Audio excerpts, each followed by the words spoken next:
బలహీన వర్గాల కోసం ప్రభుత్వం ఉన్నతాశయాలతో గురుకులాలను నిర్వహిస్తుంటే అందులోని ప్రిన్సిపల్ సిబ్బంది పట్టించుకోకపోవడంతో విద్యార్థుల కష్టాలు అన్ని ఇన్ని కావు. విద్యార్థులకు స్వచ్ఛమైన తాగునీరు అందకపోవడంతో వారికి విష జ్వరాలు సోకాయి. జ్వరాలు తగ్గించేందుకు ప్రయత్నించాల్సిన ప్రిన్సిపాల్ గాలికి వదిలేయడంతో 30 మంది చిన్నారులు తలనొప్పి, జ్వరం, వాంతులతో తీవ్రంగా బాధపడుతూ ఆసుపత్రికి చేరిన సంఘటన సంగారెడ్డి జిల్లాలో చోటు చేసుకుంది.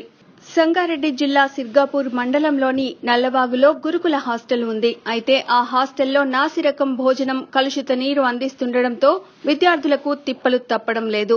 దీంతో సుమారు 30 మంది విద్యార్థులకు తీవ్రంగా జ్వరం, తలనొప్పి, వాంతులవుతున్నాయి.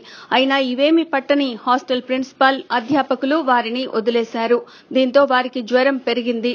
అప్పుడు స్థానికంగానైనా ఆసుపత్రి వైద్యులతో వైద్యం చేయించకపోవడంతో వారి బాధలు చెప్పనలవి కావు. దీంతో వారిని చికిత్స నిమిత్తం నారాయణ్ ఖేడ్ ఆసుపత్రికి తరలించారు. అయితే విద్యార్థులకు దగ్గరుండి వైద్యం చేయించాల్సిన ప్రిన్సిపల్ విద్యార్థులను సిబ్బందికి అప్పగించి అక్కడి నుండి పరారయ్యాడు.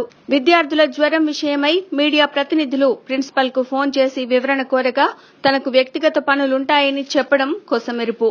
తర్వాత ఫోన్ స్విచ్ ఆఫ్ చేయడంతో అక్కడున్న మీడియా ప్రతినిధులు అవాక్కయ్యారు. ఇప్పటికైనా నల్లవాగు గురుకులంలోని విద్యార్థులకు నాణ్యమైన భోజనం, స్వచ్ఛమైన నీరు, పరిశుభ్రంగా ఉంచాలని విద్యార్థుల తల్లిదండ్రులు కోరుతున్నారు. కిరణ్ సార్, నల్లవాగులో చదువుతున్నాను. కళ్ళు తిరుగుతున్నాయి సార్, జ్వరం వస్తుంది. నిన్న నుంచి సార్ పెట్టారు సార్, చూపు తగ్గలేదు సార్, వాంతింగ్స్ కాలేదు సార్, కళ్ళు తిరుగుతున్నాయి సార్ అంతే. My name is M Naveen Kumar, eighth class A section. నేను నల్లవాగులో చదువుతున్నాను. నాకు చలి జ్వరం వస్తుంది. My name is T Naveen, I'm studying in 8th A section. మధ్యాహ్నం చూస్తుంది సార్, కడుపు నొస్తుంది సార్, అన్నం ఇలా నొస్తుంది సార్, ఇక్కడ నెత్తి నొస్తుంది సార్. నా 12 మెంబర్స్ సిర్గాపూర్లో చూపించుకున్నాం. నిన్న సిర్గాపూర్లో చూపించుకున్నారు సార్. ఏమైందో సార్ అందరికి వస్తుంది సార్. నా పేరు ఆనంద్, ఇక్కడ నారాయణ్ ఖేడ్ CHC హాస్పిటల్లో డ్యూటీ డాక్టర్గా పనిచేస్తున్నాను. అయితే ఇప్పుడు నాకు ఇక్కడ పేషెంట్స్ నల్లవాగు రెసిడెన్షియల్ హాస్పిటల్ నుంచి 28 మంది పిల్లలు ఫీవరు హెడేక్ తోటి వచ్చారు. కాకపోతే అందరూ స్టూడెంట్స్ నార్మల్గా ఉన్నారు. కొంత 5గురికి కొద్ది టెంపరేచర్ ఎక్కువ ఉంది. కాకపోతే ప్రికాషనరీగా అందరికీ అడ్మిషన్ చేసి ట్రీట్మెంట్ ఇస్తున్నాము. ఇక ఫర్దర్గా వాళ్ళకి అవసరమైతే రేపు రక్త పరీక్షలు అవన్నీ చేసి పరీక్షలు చేసి నిర్ధారిస్తాము. కాకపోతే చూస్తుంది ఏంటంటే ఇది వైరల్ ఫీవర్ లాగా ఉంది.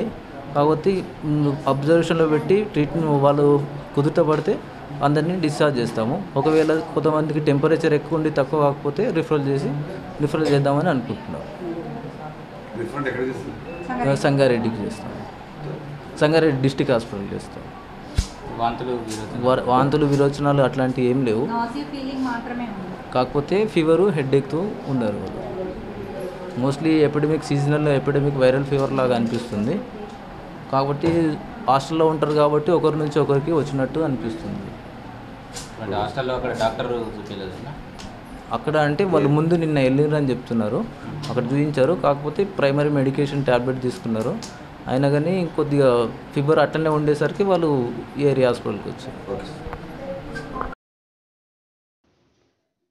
ఈ వీడియో మీకు నచ్చినట్లయితే SKS Fly టీవీని సబ్స్క్రైబ్, లైక్ చేయగలరు.